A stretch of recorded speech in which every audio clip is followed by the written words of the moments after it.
Hi, I'm Daniel, and I'm making another OKKO Yet Be Heroes video. This time about Darrell. Spoilers for season 1 and 2. I would go as far to say he is the third best character in the show, the top two being Mr. Gar and AD. Started off as just a side character as one of Boxman's bots, but actually betrayed him and took over the company, which was a surprising and epic move. This ended up only being in effect for half of season 2. Was your Cowboy Darrell wasted? This will look at both the storyline and character, so it's more like the TKO video than the second. We'll also look at the episode with the title Your Cowboy Darrell, but first brief look at season 1. Darrell was introduced back in the very first episode, Yet Be Heroes, as a robot attacking the Plaza. And from KO's perspective, he seemed like an actual threat, but Villainy defeated him, and the second episode, Yet Be Friends, has Boxman's introduction. He also seemed intimidating with the dark lighting, and how he put Darrell's head in the furnace. Robots can reduce themselves, but this shows him as harsh to them. This episode also introduces Shannon, who is seen as the better, more manipulated robot. Then, sibling rivalry introduces Raymond, who is also seen as better than both him and Shannon, making Darrell look like the original prototype compared to these two. There are multiple of him at a time in Boxmore, so in terms of power he is overshadowed. In season 1 there is Yes with the Bot the next season, so there's not much to cover until the finale. Boxman is building Boxman Jr., an even more powerful bot, which further solidifies Darrell being at the bottom of the power hierarchy. This makes Darrell get angry at Boxman, which was rare, and causes him to be grounded. However, this makes Darrell call Cosma, who is basically Boxman's boss. She thinks Boxman has stopped attacking the Plaza. This causes Boxman to be fired out of a cannon, which is a cool betrayal scene. It was unexpected due to how Darrell was the least robot, except maybe Ernesto and Jethro. He is the one put in charge, and it was well built up while you're in control. Despite being only a side plot that didn't seem to amount to much. He is now the daddy, or the one ahead in power, and this continues throughout the story.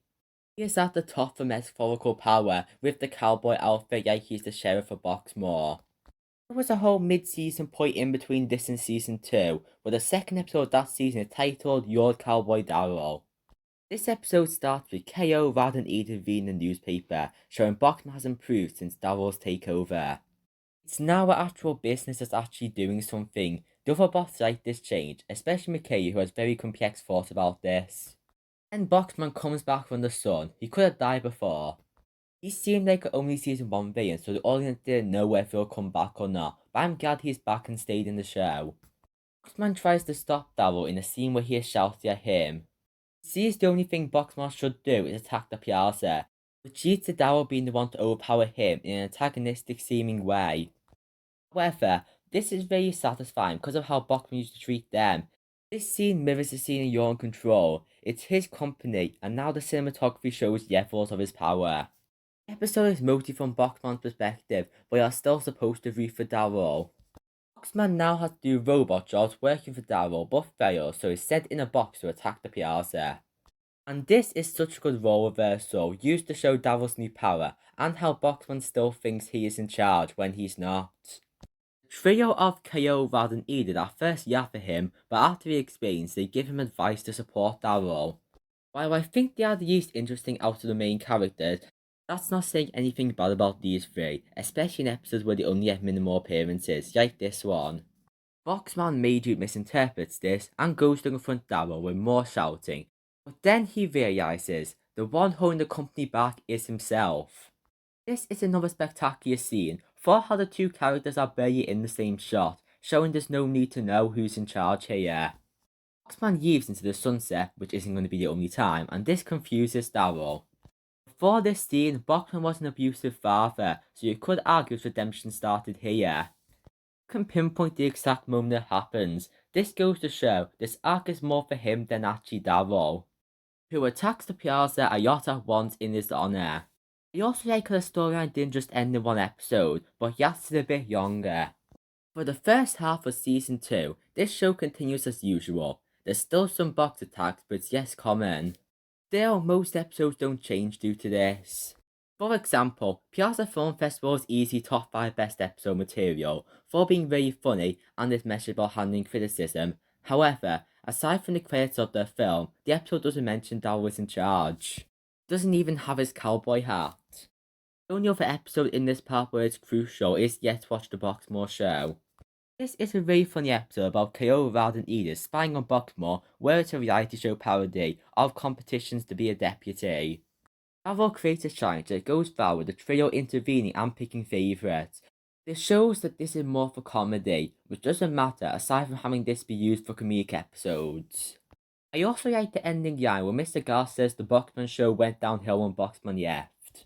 I personally would say the show got better in season 2. In the episode Boxman crashes, Professor Venomous buys the company, and now the two of them are both in charge. Darrell accepts this easily, which considering how I thought before your Cowboy Darrell's end, it makes sense for it to end.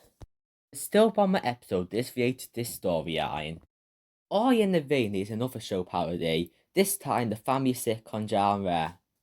Venomous and Boxman are like parents with families merging and their kids adjusting to the change. Mainly Darrell and Fig not liking each other. This is another comedy-driven episode, but one scene shows Darrell is still attached with cowboy identity, and was very sad when it was destroyed.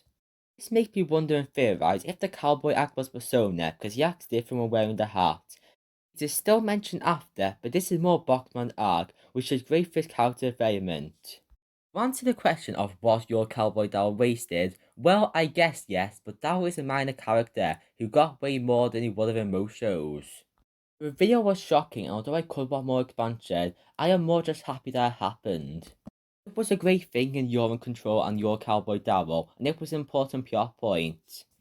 Could have ended straight away and just been the Easter and Q cliffhanger from last season, but it lasted half of season 2. After this with Venomous and Thinker Boxmore 2, it made the Boxmore episodes better. If season 3 was younger, Darrell could have done something again. Technically a wasted plot point, but I don't see it as a big issue. In conclusion, I still really like this show, and the character of Darrell is great.